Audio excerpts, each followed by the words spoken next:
Video lecture की श्रृंखला में आप सभी का स्वागत है। हम आज जो टॉपिक पढ़ रहे हैं वो है सम्राट अशोक और बौद्ध धर्म। बौद्ध धर्म के प्रसार के लिए अशोक ने क्या किया, आपको मैंने अपने पिछले वीडियो लेक्चर में बताया था कि कलिंग युद्ध के पश्चात अशोक ने बौद्ध धर्म स्वीकार कर लिया था। अशोक द्वारा बौद्ध धर्म स्वीकार किए जाने के भिन्न भिन्न कथानक हमको प्राप्त होते हैं, परंतु बौद्ध ग्रंथों अशोक के अभिलेखों में अशोक द्वारा बौद्ध धर्म ग्रहण करने की तिथि में बहुत भिन्नता है।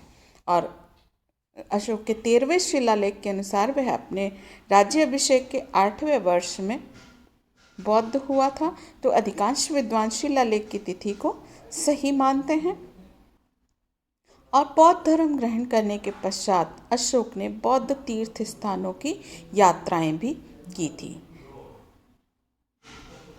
अशोक ने जो बौद्ध धर्म स्वीकार किया था वो बौद्ध हो गया था, परंतु उसने सर्वसाधारण में जिस धर्म का प्रचार किया वह बौद्ध धर्म से काफ़ी भिन्न था। वो मानव धर्म था, विश्व धर्म था। तो अधिकतर जो विद्वान हैं वो यही मानते हैं कि अशोक ने जो धर्म प्रचार किया वो उसके व्यक्तिगत धर्म से अलग था। बौद्ध धर्म अशोक का व्यक्तिगत धर्म था, ना कि राजधर्म, और उसने अपनी प्रजा पर अपना व्यक्तिगत धर्म लादना उचित नहीं समझा और ना ही उसने ऐसा किया। लेकिन फिर भी इसमें कोई संदेह नहीं कि उसके बौद्ध हो जाने से अथवा बौद्ध धर्म का आश्रय मिल जाने से यह बौद्ध धर्म अत्यधिक उन्नत बन गया था। बौद्ध ग्रंथों के अनुसार अशोक ने 84,000 बौद्ध चैत्यों का निर्माण भी करवाया था। उसने बौद्ध धर्म के तीर्थ स्थलों की यात्रा की थी और बुद्ध के जन्म स्थान पर स्तंभ भी स्थापित करवाया था। तो बिंबिसार और अजातशत्रु जैसे शासकों का आश्रय पाकर बौद्ध धर्म का मगध साम्राज्य में तेजी से प्रसार हुआ था। बिंबिसार और अजातशत्रु हर्यंक वंश के शासक थे। कालाशोक के काल में द्वितीय बौद्ध संगति हुई थी, पहली अजातशत्रु के काल में, द्वितीय बौद्ध संगति कालाशोक के काल में और तीसरी बौद्ध संगति अशोक के काल में हुई थी। चंद्रगुप्त और बिंदुसार दोनों ही बौद्ध धर्म के अनुयायी नहीं थे, तो राजाश्रय के अभाव में बौद्ध धर्म की प्रगति अवरुद्ध हो गई थी। अशोक का आश्रय पाकर बौद्ध धर्म फिर से न केवल संपूर्ण भारत में अपितु भारत के बाहर भी फैल गया। एक शासक के रूप में उदार और सहिष्णु विचारधारा रखने वाले अशोक ने तन मन और धन से बौद्ध धर्म की उन्नति के लिए बहुत काम किया और इसके प्रचार प्रसार के लिए अनेक महत्वपूर्ण कार्य किए। तो उसमें हम सबसे पहले जानेंगे उसकी धर्म यात्राओं के बारे में कि ये धर्म यात्राएं क्या थी। अशोक से पूर्व हम देखते हैं उसके अनेक जो शासक हैं वो प्राय विहार यात्रा या शिकार के लिए जाया करते थे। अशोक ने अपने राज्याभिषेक के 10वें वर्ष बाद विहार यात्रा को बंद करवा दिया और उसके स्थान पर धर्म यात्रा करना प्रारंभ किया और उसने उपगुप्त के साथ बौद्ध तीर्थ स्थलों की यात्रा की। जैसे अशोक ने महात्मा बुद्ध के जीवन से संबंधित महत्वपूर्ण स्थलों संबोधि, गया, लुम्बिनी, कपिलवस्तु, श्रावस्ती, कुशीनगर आदि स्थलों की यात्रा की थी। 8वें शिलालेख के अनुसार इन धर्म यात्राओं की 3 मुख्य विशेषताएं थीं। ब्राह्मणों और श्रमणों के दर्शन करना, उन्हें दान देना, स्थविरों के दर्शन करना और उन्हें स्वर्ण देना, और जनपदों के मनुष्यों के दर्शन करना, उनके साथ धर्म वार्ताएं करना। दूसरा उसने जो कार्य किया वो सैनिक विजयों का परित्याग किया। आपको मैंने बताया था कि कलिंग युद्ध के पश्चात अशोक का हृदय द्रवित हो गया था और उसने हमेशा के लिए युद्ध करना छोड़ दिया था। उसके 13वें शिलालेख से प्रकट होता है कि उसने सैनिक विजयों का परित्याग कर दिया और उसके स्थान पर धर्म विजय करने का निश्चय किया। उसने उसके राज्य में भेरी घोष के स्थान पर, भेरी घोष यानी युद्ध घोष के स्थान पर धर्म घोष का नारा दिया। अशोक का हृदय परिवर्तन और बौद्ध धर्म ग्रहण करने का एक मुख्य कारण कलिंग का युद्ध था। इसके बाद अशोक का जीवन। अशोक ने अपनी जनता का मार्गदर्शन करने के लिए अपने विशाल साम्राज्य की अतुल समृद्धि का परित्याग कर एक साधारण भिक्षु सदृश जीवन व्यतीत करना प्रारंभ किया। अशोक ने यज्ञों को, जिनमें बहुत अधिक पशुवध होता था, उनको बंद करवा दिया। भोजनशाला में भी पशुओं का वध बंद करवा दिया। स्वयं उसकी पाकशाला में जहाँ हजारों पशुओं के सूप के लिए मारे जाते थे, अब केवल 3 ही पशु मारे जाने का आदेश दिया। क्योंकि कहाँ पे जाता है? यथा राजा तथा प्रजा। तो जैसा आचरण राजा स्वयं करता है वैसा ही वो प्रजा आचरण करती है। तो उसने एक आदर्श प्रस्तुत किया अपने प्रजा के सामने।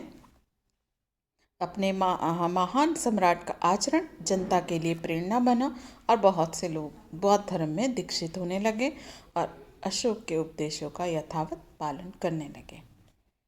फिर है दिव्य रूपों का प्रदर्शन। चौथे शिलालेख से ज्ञात होता है कि अशोक ने मनुष्यों को विमान दर्शन, हस्ती दर्शन, अग्निस्कंद आदि दिव्य रूपों का दर्शन करवाया और इन दिव्य झांकियों को देखकर निश्चय ही लोगों के मन में स्वर्ग प्राप्ति की इच्छा उत्पन्न हुई होगी और इसके लिए सबसे सरल मार्ग बौद्ध धर्म का अनुसरण करना शुरू किया होगा और इसी से बौद्ध धर्म का प्रचार प्रसार बढ़ा। इसके पश्चात धर्मानुशासन। अशोक ने अपने धर्म के अनुशासन की लोगों को जानकारी देने के लिए उसे प्रकाशित करवाया और अपने पदाधिकारियों को आदेश दिया कि वो इसका प्रचार करें। उसके अभिलेखों से हमको ज्ञात होता है, शिलालेखों से ज्ञात होता है कि उसने कई धर्म महामात्रों की नियुक्ति की थी। राजकों, प्रादेशिकों और युक्तों, ये सभी पद के नाम हैं और इनको ये आदेश दिया कि वो हर पाँचवें वर्ष में राज्य का दौरा करें और अपने दैनिक कार्यों के अलावा लोगों को धर्म का संदेश दें और धर्मानुशासन का ज्ञान दें। धर्म महामात्रों की नियुक्ति।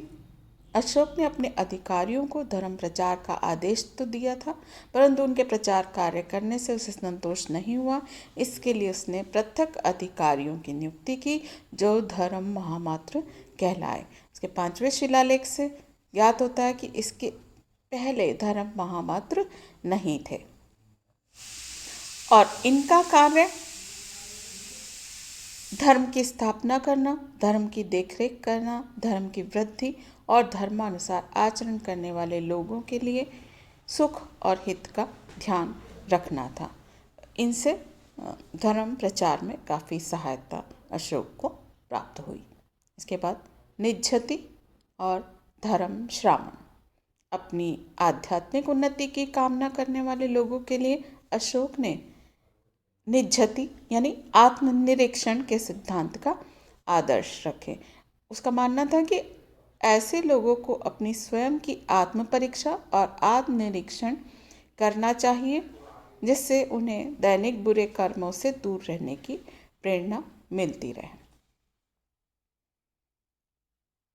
इसके अलावा धर्म श्रवण यानी धर्म की बातें सुनना, धर्म संदेश वो देता रहता था और इनके प्रभाव से बहुत से लोगों ने बौद्ध धर्म ग्रहण कर लिया था। इसके बाद हिंसा निषेध।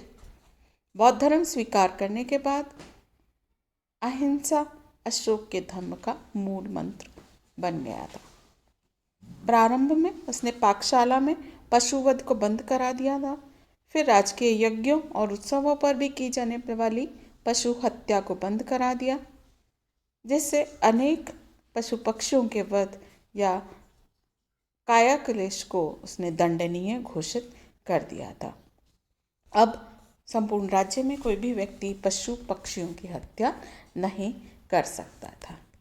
इसके अलावा परोपकारिता के कार्य, अपने धर्म को व्यावहारिक रूप देने और लोगों की सद्भावना अर्जित करने के लिए अशोक ने परोपकारिता और जन कल्याण के लिए बहुत सारे कार्य किए। उसने वट वृक्ष लगवाए, पशु और मनुष्यों को जो छाया दे, आम्रकुंज लगवाए, हर 2 मील पर कुएं खुदवाएं, धर्मशालाएं बनवाई, जलशालाएं स्थापित करवाई मनुष्यों के सुख के लिए। तो इस सब जन कल्याणकारी कार्यों से लोगों के मन में बौद्ध धर्म के प्रति रुचि बढ़ गई। इसके बाद है धार्मिक अभिलेख। अशोक ने अपने धर्म प्रचार के लिए चट्टानों, पत्थर के स्तंभों, गुफाओं के बाहर धर्म के सिद्धांतों और उपदेशों को खुदवाया, जिससे कि जन साधारण को धार्मिक सिद्धांतों की जानकारी हो सके। धार्मिक अभिलेखों की स्थापित करने का एक कारण ये भी था कि चिरकाल तक जनता की स्मृति में धर्मोपदेश बना रहे और उनसे वो प्रेरणा ग्रहण करता रहे। अशोक के इस बौद्ध धर्म का व्यापक रूप से प्रचार हुआ। इसके बाद पाली भाषा का प्रयोग। धर्म के प्रचार प्रसार के लिए अशोक ने महात्मा बुद्ध की परंपरा को जारी रखा और उनके समय में भी जनसाधारण की भाषा पाली थी। तो अशोक के जो अभिलेख हैं उनकी और बौद्ध ग्रंथों की रचना पाली भाषा में ही उसने करवाई। अपने अभिलेखों को भी पाली भाषा में उत्कीर्ण करवाया, जिससे जनसाधारण को बौद्ध धर्म के सिद्धांतों को समझने और उनका पालन करने में पर्याप्त सहयोग मिला। इसके बाद है तृतीय बौद्ध संगति। बौद्ध धर्म में उत्पन्न मतभेदों को दूर करने के लिए, इस धर्म को संगठित रूप प्रदान करने के लिए अशोक ने पाटलिपुत्र में तीसरी बौद्ध संगति का आयोजन किया। महावंश के अनुसार महासभा की अध्यक्षता मोगलीपुत्र तिस्स ने की थी और 9 महीने तक ये सम्मेलन चलता रहा। इस संगति में बौद्ध धर्म ग्रंथों में संशोधन, मतभेदों के निवारण और बौद्ध संघ में उत्पन्न दोषों का निवारण किया गया और इससे बौद्ध धर्म में उत्पन्न जो शिथिलता थी वो समाप्त हो गई और एक नए रूप के साथ धर्म प्रचार का कार्य होने लगा। इसके बाद है विदेशों में धर्म प्रचार। तृतीय बौद्ध संगति के अंत में ये तय किया गया कि बड़े बड़े बौद्ध भिक्षु भारत के विभिन्न भागों और उसके बाहर भी, जहाँ अभी तक बौद्ध धर्म नहीं फैला है, वहाँ जाएं और उसका प्रचार करें। तो इसके लिए बहुत सारे जो धर्म प्रचारक हैं वो विदेशों में भेजे गए, जैसे मच्छन्तिक को कश्मीर और गंधार, महादेव को महिषमंडल, महारक्षित को यमन राज्य, धर्मरक्षित को अपरांत, फिर पश्चिमी भारत, मध्यम को हिमालय प्रदेश, महाधर्म रक्षित को महाराष्ट्र, रक्षित को वनवासी, सोन और उत्तरा को स्वर्णभूमि और महेंद्र और संघमित्रा जो उसके पुत्र अशोक के पुत्र और पुत्री थी, इनको श्रीलंका सिंघल द्वीप भेजा गया। इस प्रकार हम देखते हैं कि विदेशों और भारत के विभिन्न भागों में बौद्ध धर्म प्रचार के कार्य की पुष्टि साहित्यिक और अभिलेखी प्रमाणों से भी होती है। तो इन सब प्रयत्नों के परिणाम स्वरूप बौद्ध धर्म तो बाहर फैला ही, भारतीय संस्कृति का भी विदेशों में बहुत अधिक प्रचार प्रसार हुआ। वस्तुतः सम्राट अशोक ने इन कार्यों से बौद्ध धर्म के प्रचार और विकास में बहुत महत्वपूर्ण योगदान दिया और उसने अपने युग को एक अंतर्राष्ट्रीय धर्म में बदल दिया।